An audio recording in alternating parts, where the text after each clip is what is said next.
அனைவருக்கும் வணக்கம். நம்மளுடைய நேயர்கள் பெரும்பாலான இடங்களில் பழங்கள் வரக்கூடிய வகை மரங்கள் வச்சுருக்கோம். உதாரணத்துக்கு முருங்கை, அது காயாக இருந்தாலும் அது ஒரு பழ வகை மாதிரி நினச்சி நான் சொல்கிறேங்க. முருங்கை, எலுமிச்சை, கொய்யா, அது இல்லாத திராட்சையில் ஆரம்பித்து எல்லா விதமான பழ வகை மரங்கள்.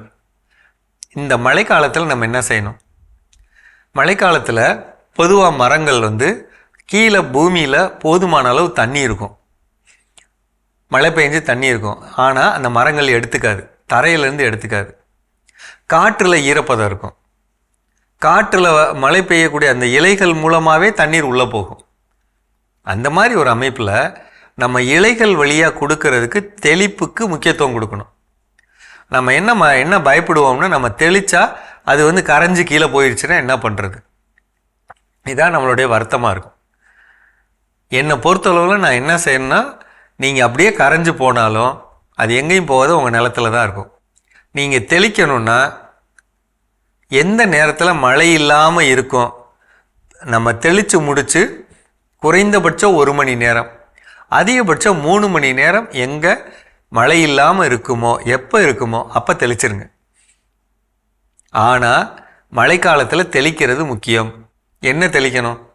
100 லிட்டர் தண்ணியில் 10 டேங்க் அப்படின்னா, ஒரு ஏக்கருக்கு 10 டேங்க், 10 லிட்டர் டேங்க் 10 டேங்க் அப்படின்னா 100 லிட்டர் தண்ணியில் நிச்சயமாக 1 லிட்ரு அல்லது 2 கிலோ சூடோமோனாஸ் கலந்துக்கணும். அது பவுடராக இருந்தால் நல்லது. அது கூட மீனமிலம் அல்லது பஞ்சகாவியா அல்லது ஈயம் கரைசல் 1 லிட்டர் கலந்துக்கணும். கடல் பாசி உரம் இருந்தால் 1/2 லிட்ரு, ஹியூமிக் அமிலம் இருந்தால் 1/2 லிட்ரு. முக்கியமாக சோலுபார் அப்படிங்கிற போரான் பவுடர் 200 கிராம் இதை கலந்துக்கிறோம். இது கூட அப்சா 80 அப்படின்னு ஒரு திரவம் இருக்குங்க. நீங்கள் நெட்டில் போட்டு பார்த்தீங்கன்னா, கூகுள் சர்ச்சில் 1 லிட்ரு 1200 ரூபா போட்டிருப்பாங்க. பட் அதை வாங்கி வச்சுக்கிட்டிங்கன்னா அடிக்கடி பயன்படுத்திக்கலாம். நமக்கு தேவை 100 லிட்டருக்கு 30 மில்லி தான் கலக்க போகிறோம், அல்லது மிஞ்சி போனால் 60 லிட்டரு தான் 60 மில்லி தான் கலக்க போகிறோம். நமக்கு வருஷம் ஃபுல்லாக வரும், அதனால் வாங்கி வச்சுக்கலாம். அதோட முக்கியத்துவம் என்ன? காய் உருண்டையாக வர்றதுக்கும், நம்ம ஏற்கனவே போரான் நம்ம சொல்லியிருக்கோம், போரான் காய் முழுமையான வளர்ச்சிக்கு உதவும். அது எடை கிடைக்கணும்னா அப்சா 80 வேணும். அதில் என்ன இருக்குது? கால்சியம் சத்து நிறைந்த ஒரு பொருள். அப்போ அது கொடுக்குறப்ப எந்த பொருளும் எடை கிடைக்கும். அது எதுவாக இருந்தாலும், பழ மரங்கள், இப்போ கொய்யா இருக்குது, நல்ல உருண்டையாக இருக்கணும், அழகாக இருக்கணும், நல்ல வடிவம் இருக்கணும், அதே நேரத்தில் வெயிட்டும் இருக்கணும். அப்போ அதுக்கு என்ன செய்யணும்? இந்த பொருள் தான் கலக்கணும். இந்த அப்சா 80ங்கிறது நீங்கள் ஆன்லைனில் வாங்கிக்கலாம். இல்லை குறைந்த அளவில் எனக்கு வேணும்னா கீழே கேளுங்க, நான் உங்களுக்கு அந்த நம்பர் தரேன், நீங்கள் கேட்டு வாங்கிக்க. ஆனால் அது வேணும், தயவுசெய்து வேணும், பார்த்துக்கங்க. அதே மாதிரி தான் இந்த போரான் பவுடர், சோலுபார் அல்லது ஆக்டோபோர் அப்படிங்கிற பேரில் இருக்கும். ஒன்று அது வாங்கிக்கலாம், அப்படி இல்லைன்னா எருக்கு கரைசல் வச்சுக்கணும்.